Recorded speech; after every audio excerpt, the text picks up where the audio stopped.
Hello everyone, welcome to Learning Book. Learning Book पे आप सभी का स्वागत है।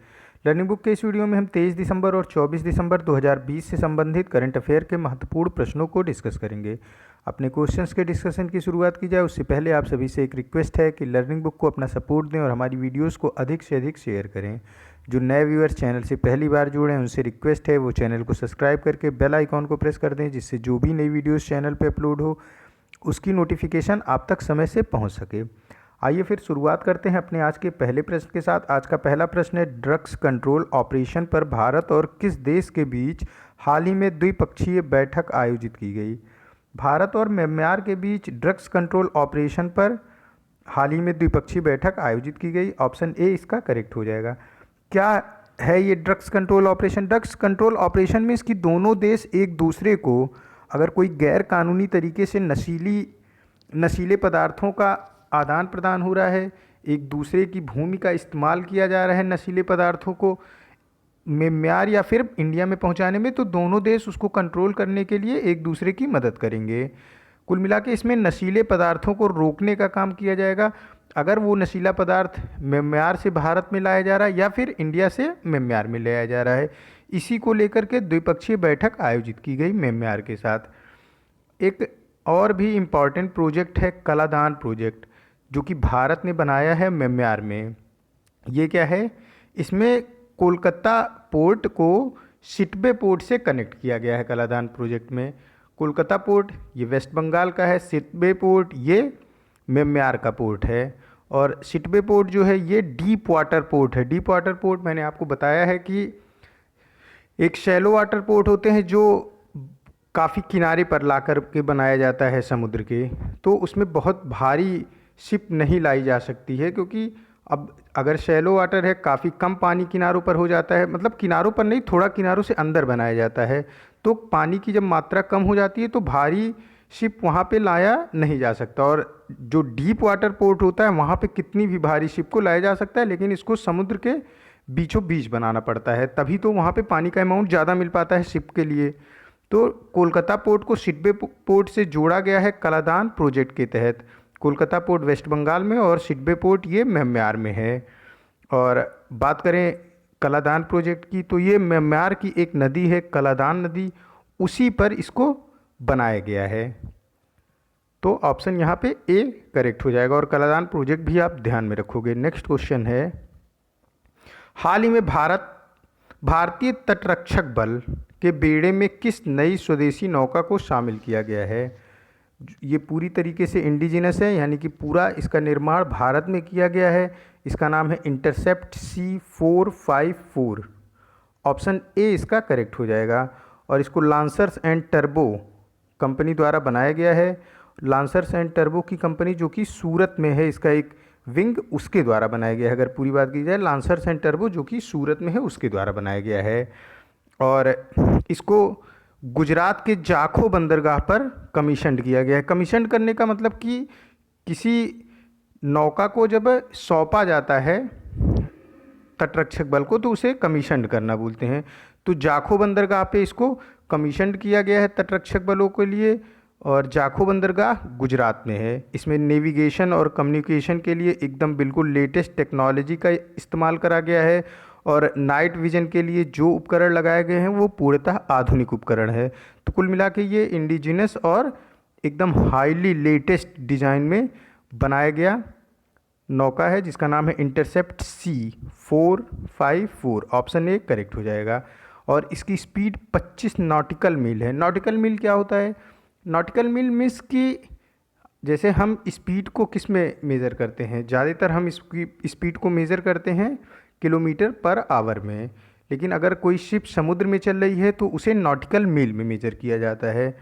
नॉटिकल मील मीन्स एक नॉटिकल मील में 1.58 किलोमीटर होता है। 1.8 किलोमीटर एक नॉटिकल मील में होता है, तो 25 नॉटिकल मील इसका स्पीड है, यानी कि ये अराउंड 46 किलोमीटर पर आवर चलेगी, इतनी इसकी स्पीड होगी।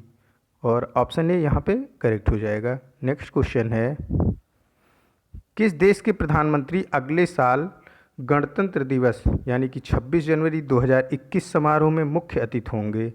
ब्रिटेन के प्रधानमंत्री बोरिस जॉनसन हमारे मुख्य अतिथि होंगे 26 जनवरी 2021 के। कुछ डिफरेंस जान लेते हैं, क्या होता है 26 जनवरी और क्या कैसे ये अलग है 15 अगस्त से। देखो, सबसे पहले तो ये जान लो कि 26 जनवरी ये गणतंत्र दिवस है यानी कि रिपब्लिक डे, और 15 अगस्त होता है ये स्वतंत्रता दिवस यानी कि इंडिपेंडेंस डे होता है।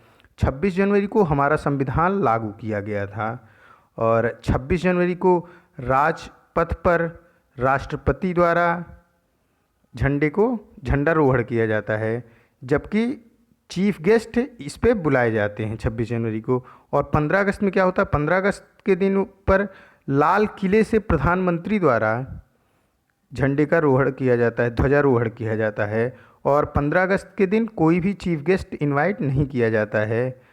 और एक जो सबसे खास डिफरेंस होता है, जब 26 जनवरी का फंक्शन होता है तो उसमें झंडे को बिल्कुल नीचे से फिर खींच के ऊपर ले जाके फिर उसको फहराया जाता है। सॉरी, उल्टा मैंने बोल दिया। जब 26 जनवरी का फंक्शन होता है तो सीधे ऊपर ही झंडे को फहराया जाता है, उसमें नीचे से ऊपर खींचकर नहीं ले जाया जाता। लेकिन जब 15 अगस्त का होता है तो झंडे को नीचे से खींचकर पहले ऊपर ले जाया जाता है और फिर फहराने का काम होता है। मैं फिर से रिपीट कर रहा हूँ दोनों में डिफरेंस 15 अगस्त और 26 जनवरी का। 26 जनवरी ये रिपब्लिक डे होता है, जबकि 15 अगस्त ये इंडिपेंडेंस डे होता है। 15 अगस्त को हमारे देश को स्वतंत्रता मिली थी ब्रिटिशर से, जबकि 26 जनवरी को हमारे देश का संविधान लागू किया गया था। 26 जनवरी का जो फंक्शन होता है ये राजपथ पर होता है और राष्ट्रपति इस दिन झंडे का रोहण करते हैं और चीफ गेस्ट 26 जनवरी में इनवाइट करा जाता है। और जबकि 15 अगस्त के दिन जो कोई चीफ गेस्ट नहीं इनवाइट किया जाता, प्रधानमंत्री लाल किले से झंडे का रोहण करते हैं और राष्ट्र को संबोधित करते हैं, और इस दिन कोई चीफ गेस्ट नहीं इनवाइट किया जाता। दोनों में एक बेसिक डिफरेंस है जो उसे देख लेते हैं। 26 जनवरी को 26 जनवरी को झंडा जो फहराया जाता है राष्ट्रपति द्वारा, ये सीधा ऊपर ही फहरा दिया जाता है, जबकि 15 अगस्त के दिन पहले झंडा नीचे होता है, फिर उसे रस्सी के मदद से ऊपर खींच कर ले जाया जाता है और फिर फहराया जाता है। ये बेसिक डिफरेंस है दोनों 26 जनवरी और 15 अगस्त में। और इस वर्ष हमारे 26 जनवरी के जो अतिथि होंगे वो ब्रिटेन के प्रधानमंत्री बोरिस जॉनसन होंगे। नेक्स्ट क्वेश्चन है, किस सरकारी निकाय को प्रधानमंत्री स्ट्रीट वेंडर के आत्मनिर्भर निधि के लाभार्थियों के सामाजिक आर्थिक प्रोफाइलिंग के कार्यान्वयन के लिए भागीदार के रूप में नियुक्त किया गया है? देखो, कुछ दिनों पहले अभी मैंने आपको क्वेश्चन कराया था कि प्रधानमंत्री स्वनिधि योजना, प्रधानमंत्री ये था स्ट्रीट वेंडर के लिए। स्ट्रीट वेंडर मीन्स कि जो रोड साइड पर ठेले लगाते हैं और ठेलों के जरिए अपने व्यापार को करते हैं, उनको प्रधानमंत्री जी के द्वारा 10,000 रुपये तक का लोन दिया जा रहा था और काफ़ी कम इंटरेस्ट पे। इसमें क्या था कि लोन लेने के बाद बराबर किस्तों में चुकाने के बाद फिर उस 10,000 की राशि को बढ़ा के 25,000 कर दिया जा रहा है, और फिर जो 25,000 का लोन भी बराबर किस्तों में चुका के काम कर देगा तो फिर उसको 50,000 तक के लोन के लिए एलिजिबिलिटी हो जाएगी। तो ये काफ़ी ज़ोर शोर से ये काम किया गया, स्ट्रीट वेंडर लोगों को लोन दिया गया। अब क्वालिटी काउंसिल ऑफ इंडिया, ये गवर्नमेंट ऑफ इंडिया का एक, आप बोल सकते हो कि एक अलग से निकाय है जो कि क्या काम करता है, ये अब इसको काम दिया गया है कि आप चेक करो जो स्ट्रीट वेंडर हैं जिनको ये लाभ दिया गया है वो किस आर्थिक सामाजिक प्रोफाइल के हैं, मतलब वो किस कैटेगरी में आते हैं, बिलो पॉवर्टी लाइन आते हैं या फिर एबव पॉवर्टी लाइन आते हैं। तो ये सब चेक करने के बाद, और कौन से स्ट्रीट वेंडर हैं जो कि अपने जो उनको लोनिंग की गई है बैंकों के द्वारा उसको बराबर किस्तों में अपने लोन को सही ढंग से चुका रहे हैं, तो फिर उन्हें आगे के लिए नामित किया जाएगा ताकि वो 25,000 तक के लोन को उसी कम इंटरेस्ट पर ले सकें। इसी के लिए क्वालिटी काउंसिल ऑफ इंडिया को नियुक्त किया गया है। ऑप्शन ए इसका करेक्ट हो जाएगा। और क्वालिटी काउंसिल ऑफ इंडिया का जो हेड क्वार्टर है ये नई दिल्ली में है। नेक्स्ट क्वेश्चन है, भारत के प्रथम कोविड-19 स्वदेशी mRNA वैक्सीन का क्या नाम है जिसे भारत के ड्रग्स कंट्रोल जनरल ने मानव परीक्षणों के लिए मंजूरी दे दी है? भारत का जो है ड्रग, ये mRNA बेस्ड ड्रग है। देखो ड्रग्स दो तरीके के होंगे, वैक्सीन एक तो mRNA बेस्ड होता है, दूसरा DNA बेस्ड होता है। तो अभी तक जितनी भी वैक्सीन बनी है, आप बात कर लो अपने इंडिया की, इसका नाम पहले जान लेते हैं। इसका नाम है HCG019, HCG019, ऑप्शन सी इसका करेक्ट हो जाएगा। इसी को भारत के drugs controller general, director general of medicine के द्वारा मान्यता दी गई है कि अब इसको मानव परीक्षण के लिए मंजूरी दी गई है। तो ऑप्शन सी इसका करेक्ट हो जाएगा।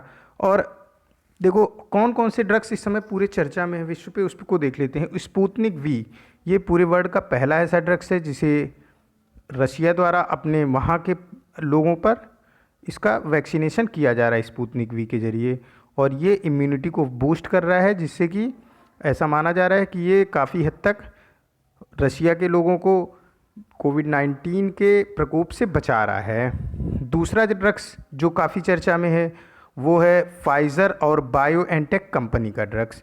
फाइज़र और बायोएनटेक कंपनी का ड्रग्स अपने जो परीक्षण के दौर होते हैं, जो टेस्टिंग का दौर होता है, उसके बिल्कुल लास्ट स्टेप पे चल रहा है। और तीसरा ऑक्सफोर्ड यूनिवर्सिटी का ड्रग्स जिसका नाम है एस्ट्रोजेनिका। एस्ट्रोजेनिका भी अपने बिल्कुल आखिरी चरण में है और इसकी मैन्युफैक्चरिंग जल्द ही शुरू की जा सकती है। ये फाइनल स्टेज में चल रहा है अपने उसके। हालांकि अभी नया स्ट्रेन आ चुका है, और अगर नए स्ट्रेन पे भी ये ड्रग्स काम करते हैं तो बहुत जल्दी ही ये सारे ड्रग्स मार्केट में आ जाएंगे। और हमारे इंडिया का ड्रग्स जिसका नाम है HCG019, इसको ड्रग्स कंट्रोलर जनरल के द्वारा मानव परीक्षण के लिए मंजूरी मिल गई है। ऑप्शन सी इसका करेक्ट हो जाएगा। नेक्स्ट क्वेश्चन है, 1.5 किलोमीटर लंबे कोइलवर पुल का निर्माण किस नदी पर किया गया है, जिसका हाल ही में केंद्रीय सड़क परिवहन और राजमार्ग मंत्री नितिन गडकरी द्वारा उद्घाटन किया गया। कोइलवर पुल का निर्माण किया गया है सोन नदी पर। इस पुल के निर्माण के बाद बिहार और उत्तर प्रदेश का जो सड़क जोड़ने का काम है वो काफ़ी सुदृढ़ हो जाएगा। यानी कि बिहार और यूपी को जोड़ते टाइम एक नदी जो अपनी पड़ती है, गंगा नदी, वो बीच में आती है, और सोन नदी उसी की, गंगा नदी की ही सहायक नदी है। तो इसके ज़रिए ही बिहार और यूपी को जोड़ने का काम किया जा रहा है। ये 6 लेन का पुल है, हालांकि अभी इसकी सिर्फ 3 लेन ही स्टार्ट करी गई है। और हमारे सड़क परिवहन मंत्री नितिन गडकरी ने वीडियो कॉन्फ्रेंसिंग के जरिए इस पुल का उद्घाटन किया। ऑप्शन सी यहाँ पे करेक्ट हो जाएगा। नेक्स्ट क्वेश्चन है, गूगल ट्रेंड्स 2020 के अनुसार भारत में सबसे ज़्यादा खोजे जाने वाला शब्द कौन सा है।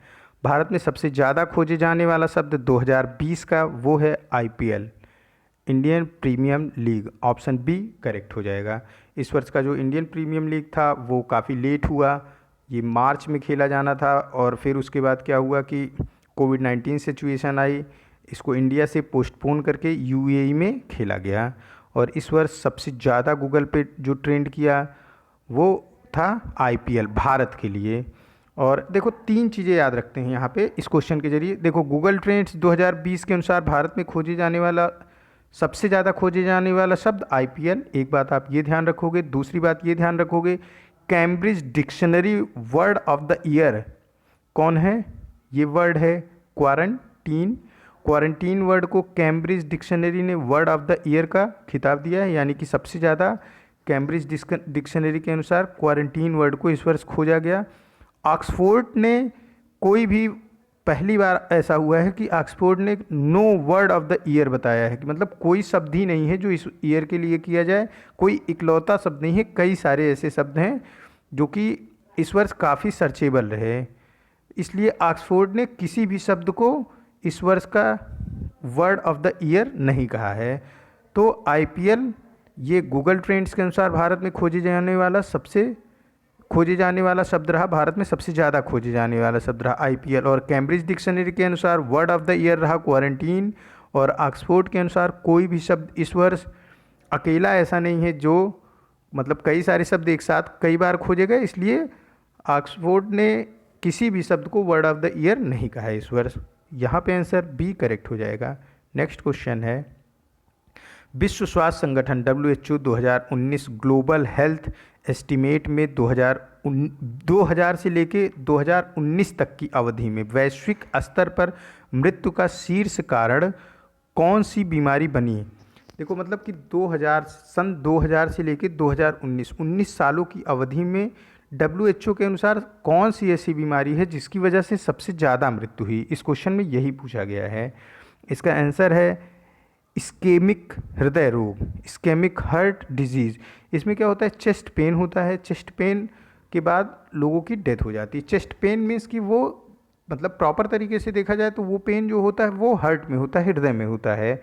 और इसका कारण ये होता है कि प्रॉपर ब्लड सप्लाई नहीं मिल पाती है पेशेंट को, और जब ब्लड सप्लाई हार्ट को नहीं मिल पाती है तो पेन होता है और फिर उसके बाद पेशेंट की डेथ हो जाती है इस्केमिक हार्ट डिजीज़ में। और कुल 2000 से लेकर के 2019 तक कुल 16% मृत्यु इस्केमिक हार्ट डिजीज़ की वजह से ही हुई। और फिर दूसरे नंबर पे स्ट्रोक रहा, तीसरे नंबर पे पल्मोनरी डिजीज़ यानी कि लंग्स की डिजीज़ रही, जिसकी वजह से सबसे ज़्यादा मृत्यु हुई पिछले 19 सालों में, मतलब कि 2000 से लेकर 2019 तक की अवधि के बीच सबसे ज़्यादा मृत्यु हुई इस्केमिक हार्ट डिजीज़ से। ऑप्शन बी करेक्ट हो जाएगा। नेक्स्ट क्वेश्चन है, किस देश ने निवेश के लिए भारत के ऊर्जा क्षेत्र में विशिष्ट परियोजनाओं की पहचान करने के लिए ऊर्जा पर एक टास्क फोर्स का गठन करने का निर्णय लिया है? ऊर्जा पर टास्क फोर्स का गठन करने का निर्णय लिया गया है कतर के द्वारा। ऑप्शन डी करेक्ट हो जाएगा।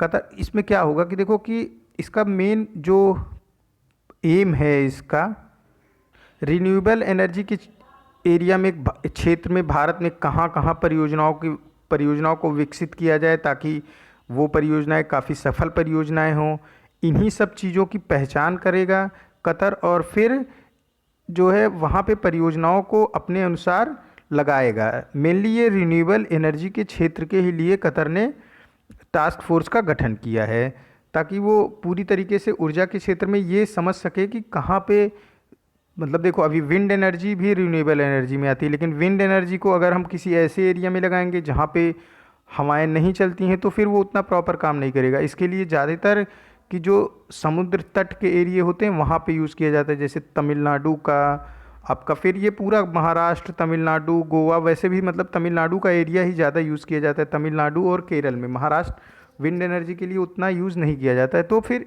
इन्हीं सब चीज़ों को पूरा विस्तृत ब्यौरा देने के लिए एक टास्क फोर्स का गठन किया गया है कतर के द्वारा। ऑप्शन डी यहाँ पे करेक्ट हो जाएगा। और कतर की राजधानी है दोहा। रियाल यहाँ की करेंसी है, और कतर एक खाड़ी का देश है, पेनिसुलर अरबियन कंट्री है। और हमारे पेट्रोलियम एंड नेचुरल गैस मंत्री धर्मेंद्र प्रधान हैं। नेक्स्ट क्वेश्चन है, भारत अगले 5 वर्षों के लिए निर्धारित रक्षा निर्यात राशि कितनी है? भारत के द्वारा जो रक्षा में जो निर्यात करना है, मतलब भारत को जो एक्सपोर्ट करना है, वो अगले 5 वर्ष में अपने लिए भारत ने कितना लक्ष्य रखा है? भारत द्वारा एक लक्ष्य रखा गया है कि भारत अगले 5 वर्षों में $5 बिलियन जो डिफेंस सेक्टर है उससे संबंधित सामानों को एक्सपोर्ट करेगा दूसरे देशों के लिए। $5 बिलियन, यानी कि ऑप्शन ए करेक्ट हो जाएगा। कुछ दिनों पहले मैंने आपको एक क्वेश्चन कराया था, defence promotion and export promotion policy 2000। इसके अनुसार भारत 2024 तक कुल 1.75 लाख करोड़ रुपए का डिफेंस का मैन्युफैक्चरिंग इंडिया में करेगा, यानी कि ये कुल 25 बिलियन की डिफेंस की मैन्युफैक्चरिंग इंडिया में करने की बात कही गई है defence promotion and export promotion policy 2000 में। इस 25 बिलियन में से भारत लगभग $5 बिलियन को एक्सपोर्ट करेगा। यही क्वेश्चन है कि 25 बिलियन का मैन्युफैक्चरिंग करेगा, जिसमें से 5 बिलियन का एक्सपोर्ट करेगा और 20 बिलियन अपना खुद का इस्तेमाल करेगा। और जब 20 बिलियन का भारत खुद का इस्तेमाल करेगा अपनी मैन्युफैक्चरिंग से संबंधित, तो इंपोर्ट जो होता है डिफेंस के सेक्टर का वो कम हो जाएगा फिर इंडिया में। तो इससे क्या होगा, जो हमारी लोकल मतलब हमारे इंडिया की जो इंडिजिनस कंपनियां हैं वो डिफेंस सेक्टर में भी बूस्टअप करेंगी, और इससे भारत जो आत्मनिर्भर भारत का नारा दिया जा रहा है गवर्नमेंट के द्वारा, वो एक लिमिट तक डिफेंस सेक्टर भी उसमें मदद कर रहा है। इस तरीके से कुल 1,75,000 करोड़ रुपए की डिफेंस मैन्युफैक्चरिंग का लक्ष्य है भारत का अगले 5 वर्षों में, और इस 1,75,000 करोड़ में से 35,000 करोड़ को एक्सपोर्ट करने का लक्ष्य है भारत का, और यही 35,000 करोड़ ही $5 बिलियन के बराबर है। ऑप्शन ए करेक्ट हो जाएगा। नेक्स्ट क्वेश्चन है, विश्व स्वास्थ्य संगठन और international federation of red cross and red crescent societies के बीच समझौता हुआ है, उस समझौते का क्या नाम है? इस समझौते का नाम है रेड चैनल समझौता। ऑप्शन ए करेक्ट हो जाएगा। क्या है ये रेड चैनल समझौता? देखो, इस रेड चैनल समझौते के अनुसार ये तीनों संगठन मिलकर एक इमरजेंसी मेडिकल टीम को बनाएंगे, और ये इमरजेंसी मेडिकल टीम वैश्विक मानव पर, मतलब पूरे विश्व में जब इंसानों पर संकट आएगा कोई मेडिकल से संबंधित, स्वास्थ्य से संबंधित, तो ये इमरजेंसी टीम उस दौरान अपने पूरे फुल एंड फ्लैश रोल में आएगी। अभी देखो कोविड-19 आया, तो इसी मतलब कोविड-19 एक वैश्विक महामारी है, पूरे वर्ल्ड में एक साथ फैली, तो इस दौरान ये जो इमरजेंसी मेडिकल टीम का निर्माण किया जाएगा WHO, international federation of red cross and red crescent societies द्वारा, तो वो उस समय के लिए ही किया जा रहा है कि जब पूरे वैश्विक महामारी कोई आए, मतलब पूरा विश्व किसी स्वास्थ्य संकट से एक बार में जूझने लगे, तो उसी तरीके से उस समय ये जो रेड चैनल समझौता होगा वो काम करेगा, और ये पूरे फुल फ्लैश में काम करेगी, और उस दौरान कैसे उस वैश्विक संकट से जो कभी आएगा, जिसके लिए इस चैनल का निर्माण किया जा रहा है, उससे कैसे उभरा जाए, ये टीम उसी से संबंधित सारे काम को करेगी। ऑप्शन ए यहाँ पे करेक्ट हो रहा है। भारत का नीति आयोग ने भी विजन 2035 करके एक रिपोर्ट जारी की गई है, जिसमें भारत को किसी वैश्विक महामारी के दौरान एक अग्रणी भूमिका निभाने के लिए क्या क्या कदम उठाने चाहिए, उससे संबंधित है विजन 2035। मैंने ये क्वेश्चन भी कराया है कि विजन 2035 ये किसके द्वारा रिलीज किया गया है, इस रिपोर्ट को? ये रिपोर्ट स्वास्थ्य संबंधी रिपोर्ट है, और इसको रिलीज किया गया है नीति आयोग के द्वारा। तो ये क्वेश्चन भी आपको कराया जा चुका है, और यहाँ पे ऑप्शन ए करेक्ट हो जाएगा। पिछले क्वेश्चन में एक चीज़ और देख लेते हैं, अब यहाँ पे रक्षा से संबंधित है, तो एक चीज़ जान लेते हैं कि भारत ने 2020 में, अगर सबसे पहले रक्षा बजट की बात करते हैं, इंडिया का रक्षा बजट पूरे वर्ल्ड का तीसरा हाईएस्ट डिफेंस सेक्टर का बजट है। सबसे ज़्यादा रक्षा सेक्टर पे खर्च करने वाला देश है अमेरिका, दूसरे नंबर पे है चाइना, और तीसरे नंबर पे है इंडिया। अगर हम बात करें कि कौन सा देश सबसे ज़्यादा डिफेंस उपकरण को दूसरे देशों से खरीदता है, तो दूसरे देशों से सबसे ज़्यादा डिफेंस उपकरण को खरीदता है सऊदी अरब, और हमारा भारत दूसरे स्थान पे है दूसरे देशों से रक्षा उपकरण को खरीदने में। और जो पॉलिसी बनाई गई है defence promotion and export promotion policy 2020, उसमें इसी जो हम दूसरे देशों से ज़्यादा रक्षा उपकरण को खरीदते हैं, उसी को कम करने के लिए अगले 2024 तक 1,75,000 करोड़ रुपए का डिफेंस का मैन्युफैक्चरिंग इंडिया में हो, इस लक्ष्य को रखा गया है। इसी को कम करने के लिए, जो भारत पूरे विश्व में दूसरे स्थान पे है दूसरे देशों से रक्षा उपकरण खरीदने को, इसी को कम करने के उद्देश्य से उस पॉलिसी में ये बातें कही गई हैं। इस पे चर्चा ऑलरेडी हो चुकी है। नेक्स्ट क्वेश्चन भी हम लोग कर चुके हैं। अगला क्वेश्चन है, युवा गणितज्ञों के लिए रामानुज पुरस्कार जीतने वाले पहले गैर भारतीय कौन बने? पहले गैर भारतीय जिन्होंने रामानुज पुरस्कार जीता है ये हैं कैरोलिना आर्जो। ऑप्शन ए इसका करेक्ट हो जाएगा। कैरोलिना आर्जो एक institute of pure and applied mathematics है। कहाँ पे है ये institute for pure and applied mathematics, ये रियो डे जेनेरियो ब्राज़ील में स्थित है। वहीं पे ये मैथ के प्रोफेसर हैं, और इन्हें ही इस वर्ष युवा गणितज्ञों के लिए जो पुरस्कार दिया जाता है प्रत्येक वर्ष, रामानुज पुरस्कार, उसके लिए नामित किया गया, और ये पहले गैर भारतीय हैं जिन्हें रामानुज पुरस्कार दिया जाएगा। इन्होंने अलजेब्रा में ज्योमेट्री के विशेष मतलब यूज़ के लिए एक थियरी को खोजा है, उसी के लिए इनको ये पुरस्कार दिया जाएगा। और रामानुज ये इरोड मद्रास में इनका जन्म हुआ था, और ये एक बहुत ही महान गणितज्ञ थे। ये भारतीय हैं, और प्रत्येक वर्ष रामानुज पुरस्कार दिया जाता है, और पहली बार किसी गैर भारतीय को ये पुरस्कार दिया जा रहा है जिनका नाम है कैरोलिना आर्जो। और ये Carolina Araujo Rio de Janeiro Brazil में स्थित एक इंस्टीट्यूट है जिसका नाम है institute for pure and applied mathematics में प्रोफेसर हैं। ऑप्शन ए करेक्ट हो जाएगा। नेक्स्ट क्वेश्चन है, कोविड-19 के खिलाफ दक्षिण एशिया के टीकाकरण पर विश्व बैंक की अंतर मंत्रालयी बैठक में भारत का प्रतिनिधित्व किसने किया? भारत का प्रतिनिधित्व किया इसमें हमारे स्वास्थ्य और परिवार कल्याण मंत्री डॉक्टर हर्षवर्धन ने। ऑप्शन बी करेक्ट हो जाएगा। और अभी कुछ समय पहले मैंने आपको क्वेश्चन कराया, गवर्नमेंट ऑफ इंडिया ने एक एक्सपर्ट पैनल बनाया है, जो एक्सपर्ट पैनल कोविड-19 वैक्सीन डिस्ट्रीब्यूशन को लेकर अपना सुझाव देगा। देखो अभी मार्केट में कोविड-19 की वैक्सीन आई नहीं है, पहले तो अभी हम किससे जूझ रहे हैं, अभी हम कोविड-19 पैंडमिक से जूझ रहे हैं।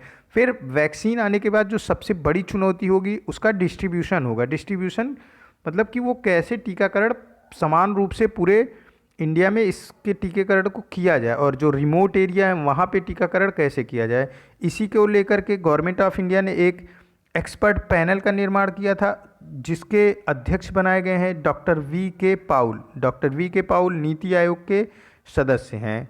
और डॉक्टर हर्षवर्धन सिंह ने कोविड-19 के खिलाफ दक्षिण एशिया के टीकाकरण पर विश्व बैंक की अंतर मंत्रालयी बैठक में भारत का प्रतिनिधित्व किया था। ऑप्शन बी इसका करेक्ट हो जाएगा। नेक्स्ट क्वेश्चन है, ऑनलाइन चाइल्ड पोर्नोग्राफी को ट्रैक करने के लिए महाराष्ट्र पुलिस द्वारा इंटरपोल से प्राप्त सॉफ्टवेयर का क्या नाम है?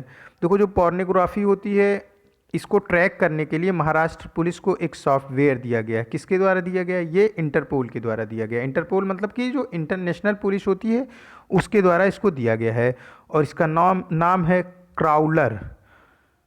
क्राउलर, देखो ये क्रॉलर लिखा हुआ है, ऑप्शन सी करेक्ट हो जाएगा इसका, लेकिन आप स्पेलिंग इसकी समझ लो, CROWLER, क्राउलर।